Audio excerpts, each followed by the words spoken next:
शिल्पा बल्लाळ ना? हां, शिल्पा बल्लाळ. दिग्दर्शिका. हां आपलं हां, गाव मी पुण्याची. पुणे.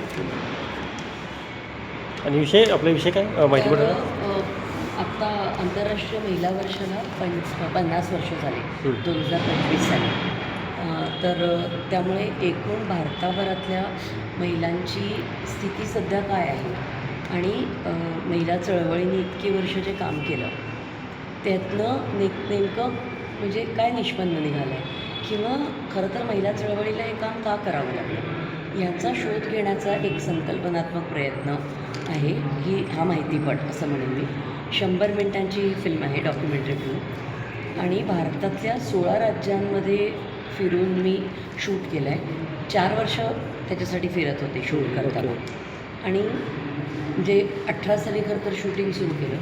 मग नंतर कोविड आल्यामुळे ते काही काळ बंद पडलं. मग 21 साली पुन्हा सुरू केलं आणि म्हणजे भारताचे असं म्हणू शकतो आपण की विविध देशाला स्पर्श करणारे जे टोकांची राज्य आहेत त्यांच्या सकट सगळे राज्य घेण्याचा प्रयत्न केला.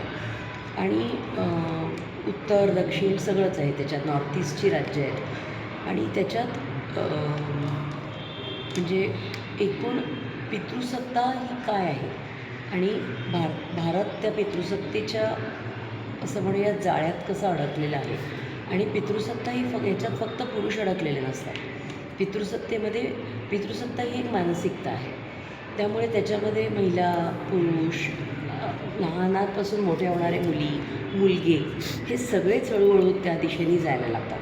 जर समाजाने आपली एक मांडणी केली आणि एक आपली रचना पितृसत्ताक आहे असं जर डिक्लेअर केलं आणि इतरांनी ते मान्य केलं तर मग त्या दिशेने आपण जात राहतो आणि मग आपण ते मान्य करतो. आणि त्यामुळे बरेचदा असा एक म्हणजे क्रिटिसिझम असतो की पितृसत्ता नको तर मग तुम्हाला मातृसत्ता हवी का? तसं नाही आहे. पितृसत्तेचा विरुद्ध मातृसत्ता नाही आहे. फिल्ममध्ये तेच सांगायचा प्रयत्न केला आहे की पितृसत्ता म्हणजे एक प्रकारचा एकछत्रीपणा असणं आहे आणि मातृसत्ता ही केंद्रित व्यवस्था, त्याला मातृसत्ता पण म्हणत नाही आपण. मातृकेंद्रित व्यवस्था जी असते ती विकेंद्रित व्यवस्था असते. त्यामुळे सगळीकडे प्रेम असावं, सगळ्यांना समता असावी, प्रेमभाव असावा, हिंसा नसावी, निसर्ग केंद्रित आयुष्य असावं. हे एकूण फेमिनिझम किंवा मातृकेंद्रित व्यवस्थेचं चा गाभा आहे असं आपण म्हणू शकतो.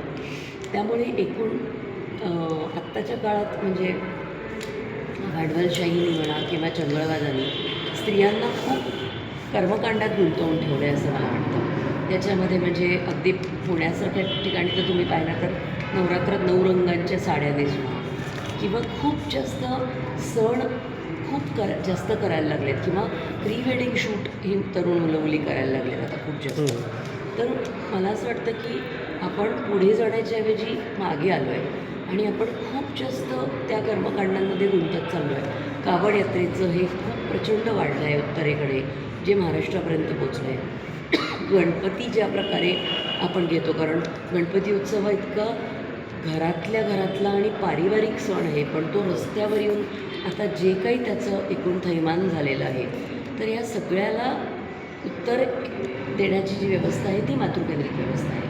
त्यामुळे हे फिल्ममध्ये सांगायचा प्रयत्न आहे की एकूण पितृसत्ताक पद्धतीने म्हणजे महिलांचं तर होतच आहे पण पुरुषांचं पण काय नुकसान होत आहे.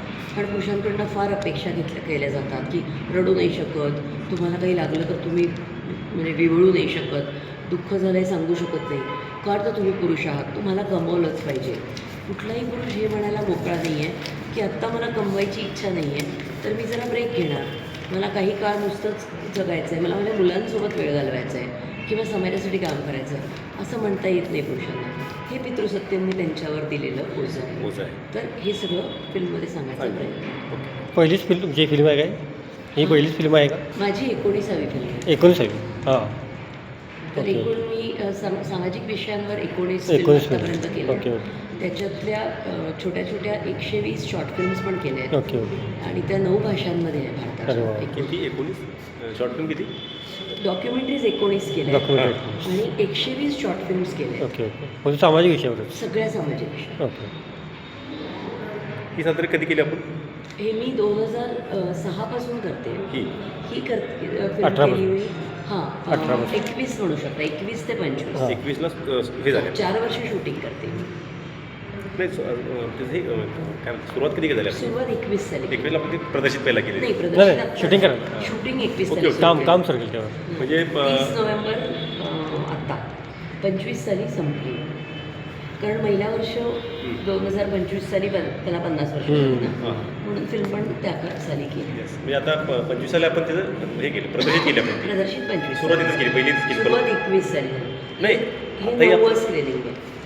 पहिली नवं नवं काय? 9वं आहे. नवं असं नवं केलं. पहिली सुरुवात कुठं झाली तिची? पुण्यातच पुण्यातच पहिलं- केली. पुण्यात पहिलं स्क्रीनिंग म्हणजे मागच्या महिन्यात केलं काय 1 नोव्हेंबरमध्ये नाही नाही. 25 साली नोव्हेंबर. आता हा नवा प्रयोग आहे म्हणजे नववी हा 9वा प्रयोग आहे.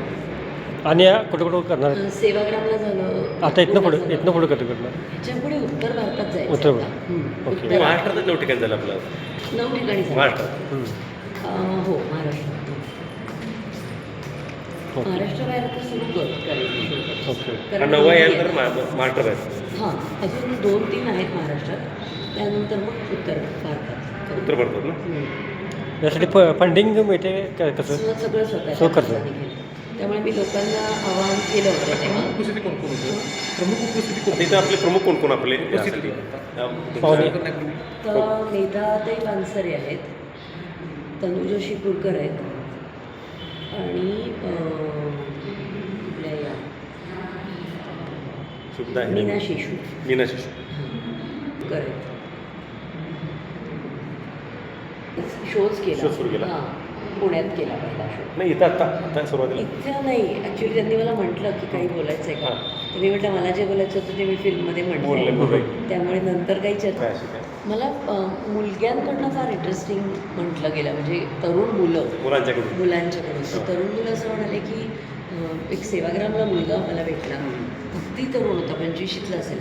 तो असं म्हणाला की मला असं वाटत होतं ताई की मी फेमिनिस्ट आहे, पण तुमची फिल्म पाहिल्यावर मला असं वाटलं की मी 10%च फेमिनिस्ट आहे, हां तर मला अजून 90% शिकायचं आहे. त्यानंतर काही मुलं म्हणाले की आम्हाला असं वाटत होतं की बापरे आपण किती खराब वर्तणूक करतो आहे का काय पुरुष म्हणून. तर मी म्हटलं फेमिनिझम हा पुरुषांच्या अगेन्स्ट नाही आहे. त्यामुळे म्हणजे शेवटी फिल्मचे असं म्हटलं आहे की मैत्रीचा हात देते मी, म्हणजे एक स्त्री ही मैत्रीचा हात देते. कारण स्त्रीची ओळख जी असते ती कुठली तरी वहिनी, कोणाची तरी मामी, काकू, बहीण, सून अशी असते. तर त्याच्या पलीकडचं एक नातं जे आहे सगळ्यात सुंदर ते आहे दोस्तीचं. आणि ते दोस्तीचं नातं स्त्री पुरुषांमध्ये जर झालं तर हे ऐकून एक मुलगा म्हणाला की हे खूपच पटलं मला, की दोस्तीचं नातं हे जास्तीत जास्त केलं तर त्याच्यात आदर असतो, त्याच्यात प्रेम असतं आणि त्याच्यात समानता असते. आणि म्हणजे जी लोकं स्त्री चळवळीत होती इतकी वर्ष, 50-1 वर्ष ज्यांनी काम केलं आहे स्त्री चळवळीत, ते म्हणाले त्यातल्या 2 इंटरेस्टिंग होत्या प्रतिक्रिया. एक म्हणाल्या की आम्हाला फार वाईट वाटतं आहे की 50 वर्षानंतर तुला हे सगळे मुद्दे पुन्हा बोलावे लागतात, हां त्यामुळे काही काम झालं आहे का नाही स्त्री चळवळीचं. आणि दुसरे असं म्हणाले की स्त्री चळवळीने जे मुद्दे मांडले ते सगळे तू तुझ्या फिल्ममध्ये घेतले, त्यामुळे आम्हाला असं वाटतं की आम्ही यशस्वी झालो. दोन्हीकडून रिप्लाय दोन्हीकडनं